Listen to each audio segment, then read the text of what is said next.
நாங்க பாட்டுக்கு வீட்ல போர் அடிக்குதுன்னு சொல்லிட்டு கொல்லைக்கு கிளம்பி போயிட்டோமா. அங்க பார்த்தா முருங்கை மரத்துல சரியான முருங்கைக்கீரையா இருந்தது. விடுவோமா நாங்க உடனே 4-5 கொத்து பறிச்சிட்டோம். உங்களில் எத்தனை பேருக்கு முருங்கைக்கீரை பிடிக்கும்னு சொல்லிட்டு கமெண்ட்ல சொல்லுங்க. இது சாதாரணமான இலை அப்படின்னு சொல்லிட்டு நினைக்க வேண்டாம். இந்த முருங்கைக்கீரையில நோய் எதிர்ப்பு சக்தியை மேம்படுத்தக்கூடிய தன்மை வந்து இருக்கு. சத்துக்கள் நிறைந்ததா வந்து இந்த முருங்கைக்கீரை வந்து அமைது. முருங்கை இலையில வைட்டமின்கள் ஏ, சி அண்ட் இ, இது கூட வந்து கால்சியம், பொட்டாசியம், அப்புறம் இரும்பு போன்ற தாதுக்கள் வந்து நிறைந்திருக்குதாம். இது அமினோ அமிலங்கள் நல்ல மூலமும் வந்து இருக்காம்.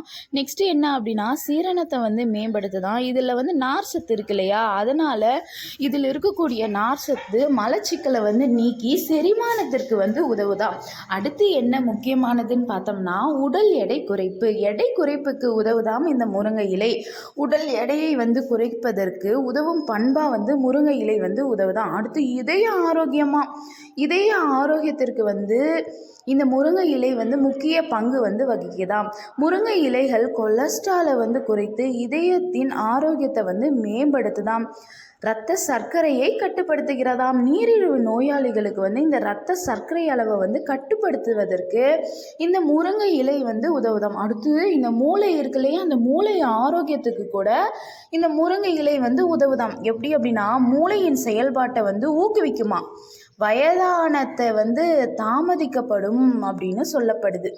அடுத்து என்ன அப்படின்னா எலும்புகளை வந்து வலுப்படுத்த உதவுதாம் இந்த முருங்கை இலை. ஏன்னா இதில் கால்சியம் இருக்குது, அதனால எலும்புகளை வந்து ஈஸியாக வந்து வலுப்படுத்த உதவும். அதுக்கப்புறம் அழற்சி எதிர்ப்பு. முருங்கை இலையை எப்படி சாப்பிடலாம் அப்படின்னு பார்த்தா சூப்பு வச்சு சாப்பிடலாம். முருங்கை இலையை வந்து சூப் செய்து வந்து குடிக்கலாம். நெக்ஸ்ட் வந்து பொரியல், சாம்பார் அந்த மாதிரி கூட வச்சு சாப்பிடலாம். வழக்கமாக உணவுகளில் வந்து முருங்கைக்கீரையை வந்து சேர்த்துக்கொள்ளலாம், ரொம்ப நல்லது. அடுத்து முருங்கை பொடி கூட செய்யலாம். முருங்கை பொடி, அதாவது முருங்கை இலையை வந்து நிழல்லையே வந்து உலர்த்தணும். அதாவது வெயிலில் போடாமல் நிழல்லையே வந்து உலர்த்தி பொடியாக்கி அதை சூடான நீரில் இல்லைன்னா ஸ்மூதியில் அதிலெல்லாம் வந்து மிக்ஸ் பண்ணி குடிக்கலாம். நெக்ஸ்ட்டு வந்து முருங்கை இலை ரசம் கூட வைக்கலாம். முருங்கை இலைகளை வந்து உருவி அதில் காம்பு எல்லாமே நீக்கி மிளகு ரசத்துடன் சேர்த்து சாப்பிட்டா உடல் வலிலாம் வந்து அப்படியே நீங்குமா. நெக்ஸ்ட்டு இந்த முருங்கை இலையை கூட தேநீர் வச்சு குடிக்கலாமா. முருங்கை இலையை தேநீர் போல் தயாரித்து கூட நம்ம என்ன பண்ணலாம், குடிக்கலாம். பொதுவாக முருங்கை இலையில் வந்து அதிகமாக இரும்பு சக்தி இருக்கிறதுனால நம்மளுடைய உடலுக்கு வந்து மிகவும் ஒரு நல்லதாக வந்து அமையுது. உடல் வலிலாம் ஏற்படும் இல்லையா, சில பேருக்கு நிலத்துலலாம் வேலை செஞ்சுட்டு வருவாங்க, அவங்களுக்குலாம் வந்து அருமருந்தாக வந்து இருக்குது. வீடியோ பிடிச்சிருந்தா லைக் பண்ண மறந்துடாதீங்க. டாடா பாய்.